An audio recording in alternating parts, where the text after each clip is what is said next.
Battle for Bikini Bottom was a fan favourite SpongeBob game, originally released during the PS2, GameCube and Xbox generation. Since its initial release in 2003, Battle for Bikini Bottom has developed a cult following, who have been pretty vocal about wanting to see the game remade. Finally, in 2019, their requests were answered when THQ Nordic announced Battle for Bikini Bottom Rehydrated, a remake of the game that incorporates content that was cut from the original release.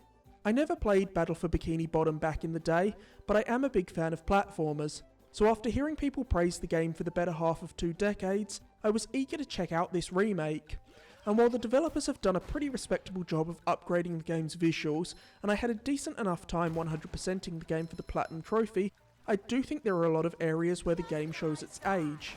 While Battle for Bikini Bottom is by no means a bad game, it's hard to recommend it over the countless better platformers that are on the market.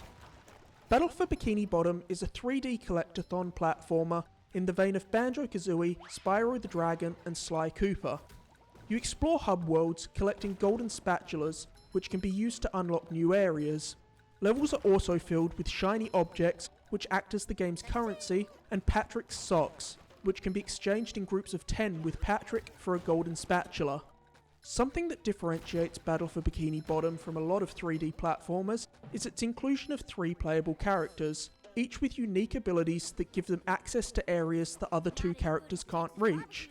As you'd expect, you spend the vast majority of Battle for Bikini Bottom playing as SpongeBob, who has abilities like blowing bubbles to destroy distant objects or press out of reach buttons, and rolling bowling balls that can be used to solve simple environmental puzzles.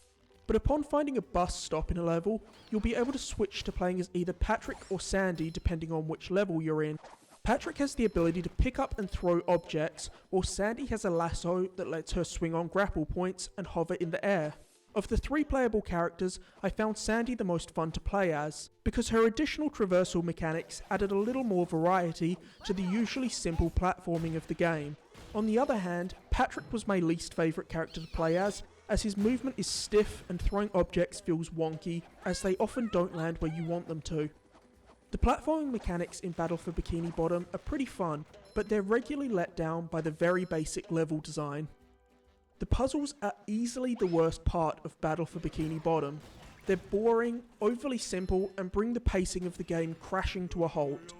Overall, the game offers very little in the way of challenge, which is to be expected as this is a game primarily aimed at kids after all. As you progress through the game, SpongeBob learns new abilities that allow you to reach previously inaccessible areas of levels you've already been through, which does offer good incentive to revisit prior locations, especially if you're a completionist like me. While the game looks good graphically and the character models do a good job of capturing the personality and charm of the characters, this remake also lacks polish in certain areas. I repeatedly encountered a visual glitch in the Goo Lagoon level where the water would endlessly flicker, and I had a spatula glitch out on me completely, making it unobtainable, though this issue has now been patched out. The levels in Battle for Bikini Bottom offer a decent amount of visual variety, recreating a host of locales from the cartoon, like Jellyfish Fields, Rock Bottom, the Mermalair, and of course Bikini Bottom itself. You can also expect to see cameos from a lot of different characters from the show. This is clearly a game that's had a lot of love put into it by fans of the source material. It's got countless references to famous episodes from the show that will no doubt please fans. And while I caught quite a few of them, I'm sure there are plenty more that went over my head, as it's been many years since I last watched an episode of SpongeBob. In addition to the cut content being added to the game, Rehydrated also features a horde mode, which honestly I thought was pretty bad.